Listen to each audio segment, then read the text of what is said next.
Good morning. We're here again today talking about different unique specialized trusts. And today we want to talk about what's called an irrevocable life insurance trust. An ILIT is what we call it. Now what happens is that when people come in and they say we've got a larger estate, we have, maybe $23 million at the moment. And they say, and the problem is we also have a $10 million life insurance policy. Now the problem that this causes us is that the $23 million we can take care of with an AB trust, putting $11.7 million into each trust. That's going to make it so it's not going to have any estate tax. Now estate tax, remember, is a 40% tax at the moment. So anything over 11.7 per spouse is going to have a 40% tax. So now we have this $23 million, and we find out that we also have a $10 million life insurance policy. That means we're going to have estate tax on the $10 million. So how much is 40% tax on $10 million? Well, according to my math teacher in high school, it sounds like about $4 million. So we don't want to pay $4 million in taxes. So this is what we do, is we go ahead and we create a special type of a trust called an irrevocable life insurance trust. Now this trust, it cannot have the owners of the life insurance as the trustees. So you have to have somebody else. And generally, the IRS wants to make sure it's somebody that you can't control. So theoretically, and I'm saying this theoretically, you can control your wife. Now maybe you can, but I know I can't. But the deal is they don't want your wife to be the trustee. You can theoretically control your kids. That's also something that's not in my life. But theoretically that's happened. So you're going to want to have a daughter-in-law or a son-in-law or a sister or a neighbor or someone like that you can't control. So they're going to be the trustee of this trust.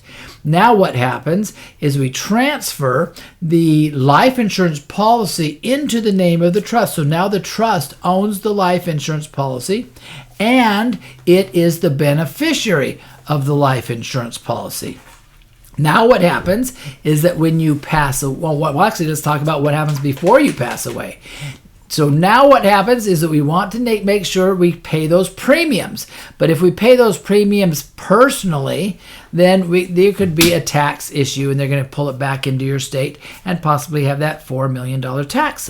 So we're going to want to do the payment of premiums in a special way. And this came about with a court case by a doctor. His name was Dr. Crummy.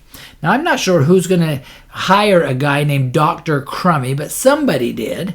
And his attorneys actually came up with an idea that if you pay the premium personally and they're going to pull that policy back into your estate from the trust, we don't want that to happen. So why don't we just go ahead and gift the premium policy amount to someone else, usually our kids or something like that. And then they can then pay the premium policy so that the policy doesn't lapse. And these are called crummy gifts. And so when we do crummy gifts, that makes sure that you're not the one that is making the policy premium, the premium policy payments. Okay, triple P there. So now what happens is that the court came back and said, just a minute, that you could be kind of forcing them to do this if you make them do it right away. You've got to give them time to think about it. So now it's required that we send out a crummy letter that says, dear beneficiary of this gift I'm going to give, we're going to go ahead and give you a gift, okay? And you can go ahead and keep it, or you can go ahead and pay for this policy, this life insurance policy premium with it.